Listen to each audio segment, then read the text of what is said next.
pour les Républicains, Claude Goasguen. Il est bon celui-là, non? C'est celui-là? Oui. Bon. Monsieur le ministre, c'est en bonne année. Blavesmat, comme on dit, chez nous. Hein? Et oui. Je voudrais vous poser une question qui est très proche d'ailleurs de mes prédécesseurs. Ah bon, voilà, je savais, hein, je savais. C'est une manie. Hein. Oui, la question qui se pose quand même, qui est inquiétante, elle parle de l'Iran et du retour de Daesh. L'Iran, on a quand même, quand on regarde la situation iranienne, en dehors des événements que nous connaissons, il y a quand même un fait, c'est la progression militaire de l'Iran. L'Aramco a été déjà un avertissement sévère. Les états-majors d'Israël et des États-Unis nous ont annoncé qu'en réalité, les fusées qui avaient atteint l'Aramco n'avaient pas été détectées. Et puis on s'aperçoit, quelques mois plus tard, que l'attaque sur 2 bases, alors il y a des éléments qui interviennent, on aurait dit, ils savaient pas, etc.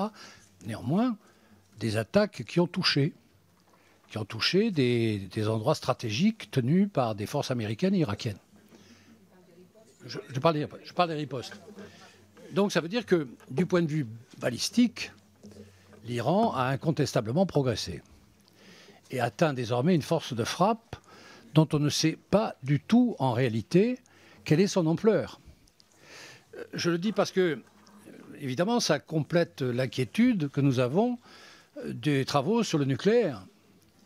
Pourquoi avoir des engins balistiques aussi puissants et aussi longs qui ont des petites antennes devant pour mettre éventuellement un petit cadeau nucléaire? C'est une question qui, évidemment, maintenant devient prenante.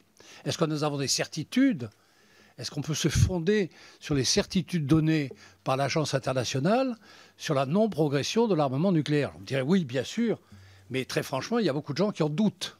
Moi, j'ai jamais vu des engins balistiques aussi puissants uniquement pour aller chasser des poulets à 1000 km. C'est la première question. La deuxième qui nous inquiète beaucoup, c'est la situation du djihadisme renaissant, qui est inévitable.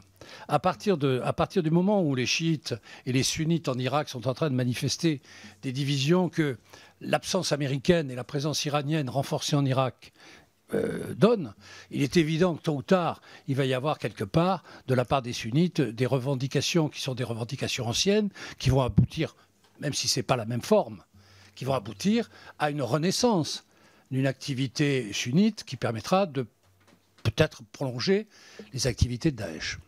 Et sur cette question qui nous concerne particulièrement, je voudrais en profiter pour parler de la question qui nous trouble beaucoup, du retour des djihadistes.